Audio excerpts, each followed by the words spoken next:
हटाने को लेकर किसी भी प्रकार की संभावनाएं नहीं है, क्या इसको लेकर पुष्टि हो पाई है? जी बिल्कुल, गहलोत मंत्रिमंडल में फिलहाल 9 मंत्रियों की जगह खाली है। ऐसे में जो विश्वेंद्र सिंह और रमेश मीणा है, उन्हें सियासी घमासान के दौरान बर्खास्त किया गया था। फिर प्रियंका गांधी की कह सकते हैं मध्यस्थता में राजीनामा हुआ, उसके तहत दोनों को वापस मंत्री बनाया जा सकता है। इसके अलावा 7 वो चेहरे हम बता रहे हैं। महादेव सिंह खंडेला जो निर्दलीय विधायक है, और संयम लोढ़ा वो भी निर्दलीय विधायक है। बसपा से जो कांग्रेस में शामिल हुए थे इसमें राजेंद्र गुढ़ा का नाम आ रहा है। तो वहीं एक मुस्लिम चेहरे यानी महिला और मुस्लिम चेहरे के तौर पर जाहिदा कामा का नाम यहाँ पर सामने आ रहा है। तो ये वो मंत्री हो सकते हैं। इसके अलावा महेश जोशी है जयपुर से, अभी मुख्य सचेतक है वो सरकारी, उनको भी मंत्रिमंडल में शामिल किया जा सकता है।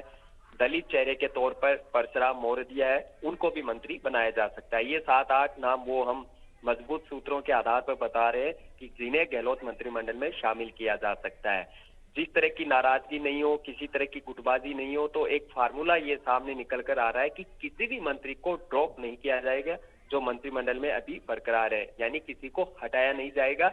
ये भी सूचना आ रहा है। हालांकि आधिकारिक रूप से हम दावा नहीं कर रहे हैं, लेकिन अब तक के जो समीकरण है उसको देखते हुए लगता नहीं किसी मंत्रिमंडल से मंत्री को ड्रॉप किया जाए। अब बात करते हैं हम पीसीसी चीफ गोविंद डोटासरा की, जो अभी शिक्षा मंत्री भी है और संगठन के मुखिया भी है। अब सामने आ रहा है कि उन्हें प्रमोट करके कैबिनेट मंत्री बनाया जा सकता है, या फिर एक संभावना बनती थी कि उन्हें सिर्फ पीसीसी चीफ बरकरार रखा जाए, लेकिन पीसीसी चीफ रहते हुए उनके पास शिक्षा महकमे का स्वतंत्र प्रभार है। तो ऐसे में उन्हें फिर कैबिनेट मंत्री बनाया जा सकता है प्रमोशन देकर। अब उनके बाद क्या विभाग मिल सकता है, तो बताया जा रहा है राजस्व है और ग्रामीण विकास एवं पंचायती राज, या फिर पीडब्ल्यूडी, या फिर पर्यटन। ये विभाग उनको बतौर कैबिनेट के तौर पर दिया जा सकता है, यानी दोनों पद बरकरार रह सकते हैं। ये सूत्रों के हवाले से यहाँ पर बड़ी खबर आ रही है। अब कई मंत्रियों का वर्किंग परफॉर्मेंस के आधार पर प्रमोशन हो सकता है। जैसे अशोक चांदना है, उनको जातिगत समीकरण सचिन पायलट के विकल्प के तौर पर गुजर नेता मजबूत बनाना है, तो उनको खेल विभाग में भी उन्होंने बताया जा रहा है कि शानदार काम किया, तो ऐसे में उन्हें कैबिनेट मंत्री बनाया जा सकता है। जहां तक बात की जाए सहकारिता मंत्री उदय लाल आंजना, उनको लेकर कई मंत्रियों और विधायकों की शिकायत है कि वो विभाग पर ज्यादा ध्यान नहीं दे पा रहे, तो ऐसे में उनको उद्योग विभाग दिया जा सकता है, उनका विभाग बदला जा सकता है।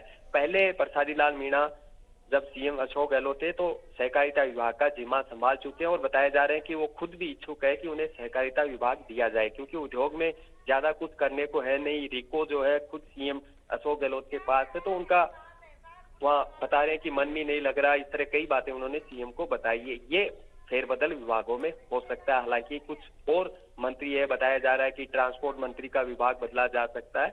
इस तरह के यहाँ कयास है, लेकिन अप्रैल मई जून जुलाई के बीच कह सकते हैं कि यह तय है कि गहलोत मंत्रिमंडल का जो प्रस्तावित फेरबदल विस्तार है वो हो सकता है, और कई विधायक बेसब्री से इसका इंतजार यहाँ पर कर रहे हैं। इंडिया न्यूज राजस्थान सबसे पहले सटीक और ये एक्सक्लूसिव खबर ब्रेक कर रहा है कि किस तरह मंत्रिमंडल का जो खाका है, जब फेरबदल विस्तार होगा, कौन कौन विधायक उसमें शामिल किए जा सकते हैं, वो अपने दर्शकों को बता रहा है। बिल्कुल दिनेश, ऐसे में कई ऐसे मंत्री हैं जिनके विभाग भी बदले जाएंगे, जिनका आप जिक्र भी कर रहे हैं, लेकिन गोविंद सिंह डोटासरा की बात आपने की, यहाँ पर उनको प्रमोशन भी दिया जा सकता है। ऐसे में जो विभाग जिनका आपने जिक्र किया, क्या विभाग वो उनको मिलते हैं, उस पर सभी की निगाहें होंगी। बहुत शुक्रिया दिनेश आपका तमाम जानकारी के लिए।